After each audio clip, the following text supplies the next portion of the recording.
The loud growl of motorcycles made the windows of Rosie's diner shake as the sun slowly sank, spreading amber and red colors across the New Mexico desert. Inside the diner, 23-year-old waitress Maya Torres wiped the counter for what felt like the 100th time that day. Her feet throbbed inside her old sneakers, and her shoulders felt heavy with tiredness. The dinner rush was finally over. Only a few customers remained, sitting quietly in the red vinyl booths. The place felt calm, almost sleepy. She heard them before she saw them. The deep, rough sound of Harley-Davidson engines rolled into the gravel parking lot. Maya froze mid-wipe. She glanced out the window and counted 5 motorcycles, their shiny chrome glowing in the fading sunlight. The first rider stepped off his bike. He was a huge man, broad and tall, wearing a leather vest covered in patches that marked him as a member of the Hells Angels. A thick gray beard covered part of his weathered face, reaching down to his chest. His arms were filled with detailed tattoos, each one telling a story Maya could only guess at. The diner grew quiet. Conversations dropped to whispers. Old Fred, sitting in his usual corner booth, suddenly stared very hard at his coffee, as if it was the most interesting thing in the room. Maya felt her heart start to race, but she stood up straight and picked up a stack of menus. Her abuela had always told her that respect starts when you give it first. The bell above the door rang as the bikers walked in. The big man in front, a patch reading bull stitched on his vest, held the door open with an unexpected gentleness. Right behind him, another biker carefully pushed in a wheelchair. Maya's professional smile slipped for just a second when she saw the little girl sitting in it. She looked no older than 7. Dark curls framed her soft face. Her body was stiff in the special wheelchair, her hands curled inward, her head tilted slightly to one side. Cerebral palsy, Maya realized. Instantly, her younger cousin had the same condition. "Good evening," Maya said kindly as she walked over. "Welcome to Rosie's. Right this way." Bull nodded, his hard expression easing just a bit. "We need a table that can fit the wheelchair." "Of course," Maya replied. She led them to a large corner booth and quickly moved a chair out of the way to make room. The bikers sat down easily, leather jackets creaking as they moved. Even though they looked tough and intimidating, there was something protective about the way they formed a circle around the little girl. Maya handed out menus, her eyes drifting back to the child. "And what's your name, sweetheart?" Bull answered before anyone else could. "This is my daughter, Lily." His voice was rough, but there was a softness in it that surprised Maya. "She understands everything," he added. "She just can't talk." Maya crouched down so she was eye level with Lily. The girl's hazel eyes were bright and sharp, full of awareness despite her body's limits. "It's nice to meet you, Lily. I'm Maya. Do you know what you'd like to eat tonight?" Lily's eyes shifted toward her father. Maya recognized the silent communication right away. "She'll have chicken tenders and mashed potatoes," Bull said. "Cut real small. And a chocolate milkshake." "You got it," Maya said with a smile, looking back at Lily. "And for you gentlemen?" As she took their orders, burgers, steaks, and enough fries to feed a small army, Maya noticed something important. These rough-looking bikers, the kind of men most people were afraid of, were completely focused on Lily. They joked with each other, but their eyes constantly checked on her, making sure she was okay. When Maya came back with their drinks, Bull was gently adjusting Lily's position in her chair. His large hands moved carefully, almost delicately. The other bikers, Snake, Razor, Torch, and Gunner, pushed their own drinks aside so Lily's milkshake would be easy for Bull to reach. "Food'll be ready in about 15 minutes, Maya said as she set down sweet tea and beers. "Appreciate it," Bull replied. For a brief moment, Maya caught something in his eyes. It looked like deep exhaustion, the kind that settles into your bones after carrying too much for too long. Back at the counter, Maya tried to focus on her work, but her attention kept drifting to the corner booth. She watched Bull hold the milkshake steady while Lily drank through a straw. She noticed how the others lowered their voices, keeping their laughter soft so they wouldn't startle her. She saw Bull tie a small special bib around Lily's neck with the smooth skill of someone who had done it countless times before. If you believe in paying attention, in trusting your instincts, and in having the courage to speak up when something feels off, then pause for a moment. Like, comment, share, and subscribe to Bike Diaries. Tell us where you're watching from today, because this story is a reminder that heroes come in all shapes and sizes. And sometimes the quietest voices matter the most. The food was ready, and Maya loaded it onto her tray. As she walked toward the table, she overheard the bikers talking. "Been riding 3 days straight," Snake said. "Bull, man, you can't keep sleeping only 2 hours at a time." "I'm fine," Bull replied. You're not razor cut in. You're wearing yourself out. When's the last time you ate a real meal that wasn't from a truck stop? I eat, Bull said sharply, clearly done with the conversation. But Maya saw what he was hiding, the deep tiredness of someone who never rested, never stopped, and never asked for help. She set the plates down, placing everything within easy reach.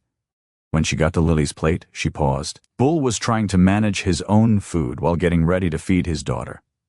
Maya could see the problem clearly. Either his food would go cold, or Lily would have to wait, or he'd try to do both and fail at both. Would you like me to help feed Lily while you eat? Maya asked softly. I have a cousin with CP. I know how it goes. Small bites. Slow pace. Watch for swallowing. Bull looked up, surprised. For a moment, Maya thought he might say no. Pride, habit, or pure protectiveness might stop him. Then Lily made a small sound. Her eyes moved between her father and Maya. Something in Bull's face broke. You sure? He asked quietly. It takes time. You got other tables. Maya glanced around the diner. Fred was still working on his coffee. A young couple was lost in their own world. An elderly woman focused on her crossword and pie, which would last her a long while. I've got time, Maya said gently. And besides, Lily and I are going to be friends, right? Lily's eyes lit up, and Maya could have sworn she saw the tiniest hint of a smile. Bull nodded once. That single movement carried more thanks than words ever could. Maya pulled a chair between Bull and Lily. She cut a small piece of chicken, careful to make it easy to eat. Okay, Lily, she said softly. Here comes the first bite. Ready? Lily opened her mouth just a little.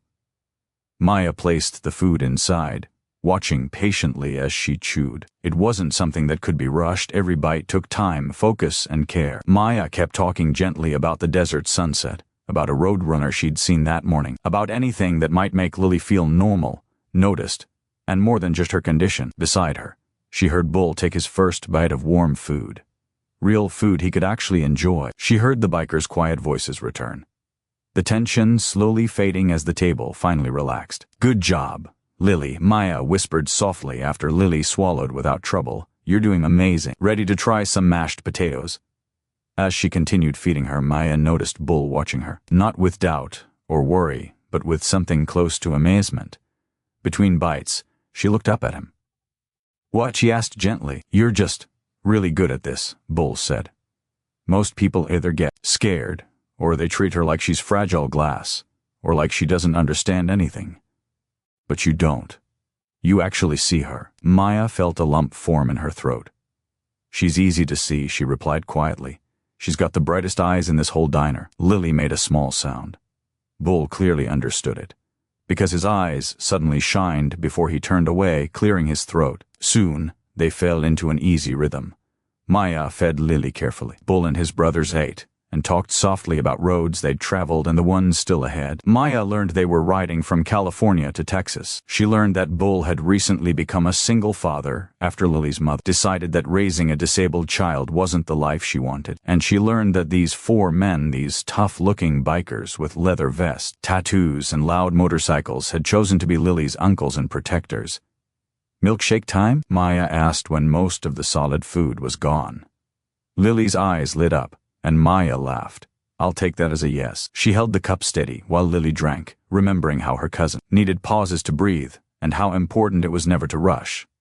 Bull had finished his meal and now just watched. His face was hard to read, but it was softer than when he'd first walked in.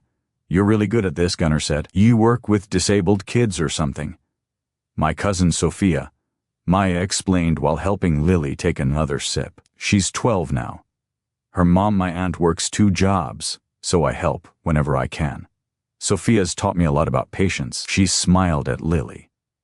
And she taught me that the best conversations don't always need words. When Lily was done eating, Maya gently wiped her mouth, careful around the sensitive spots.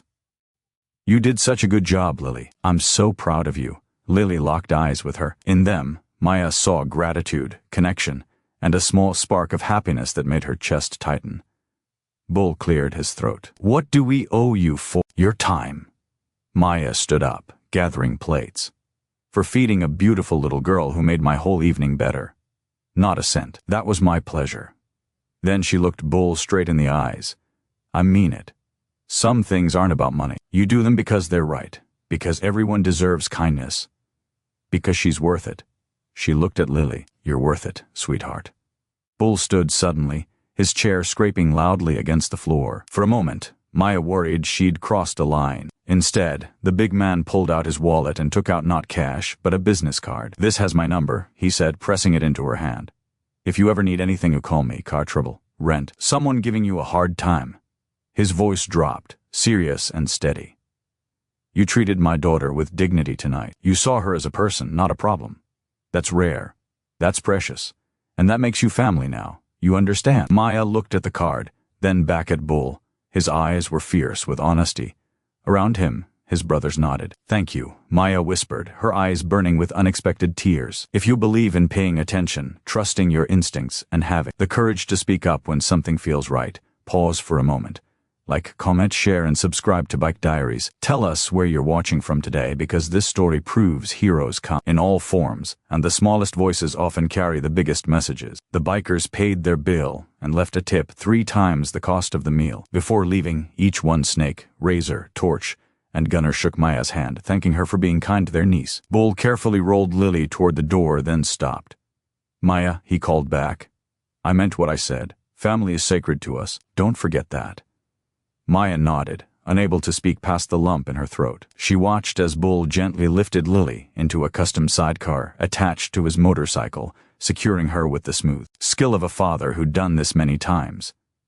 The wheelchair was folded and strapped to another bike. Moments later, engines roared to life, and the group rode out together, Bull in front, his precious cargo beside him. The diner felt quieter after they left, emptier somehow. "That was something," Rosie said, stepping out of the kitchen. "I've run this place 40 years. Never seen anything like it." "They're good people," Maya said softly, still holding Bull's card. "The best ones usually come in unexpected packages." Rosie replied, "You did a good thing tonight. Your Beulah would be proud." Maya tucked the card into her pocket and went back to closing duties, her thought stuck on Lily's bright eyes, Bull's gratitude, and the family she never expected. She thought she'd never see them again. She was wrong. 3 weeks later, during the lunch shift, the familiar rumble of motorcycles made Maya look up. Her heart jumped as Bull and his crew rolled into the lot again, Lily smiling from her sidecar. They became regulars after that, and more than that, they became family. When Maya's car broke down, she found it repaired and cleaned in the diner parking lot. Keys with Rosie. A note. Family helps family. When her apartment burned down, Bull and his crew showed up with a truck full of furniture and clothes. "Had some extras," Bull said, though tags were still attached. 6 months later, Maya applied to nursing school. Tuition was impossible. Bull found out. 2 days later, a letter arrived. Full scholarship. Anonymous donor. When Maya called Bull, crying, he stopped her. "You fed my daughter when you didn't have to.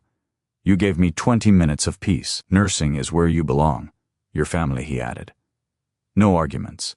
4 years later, Maya graduated top of her class. Bull and the crew cheered the loudest. Inside her gift box was a silver angel with motorcycle wings. Family forever. Heroes don't always wear capes. Sometimes they wear leather vests. And sometimes they're waitresses who take 20 minutes to feed a little girl and change everything.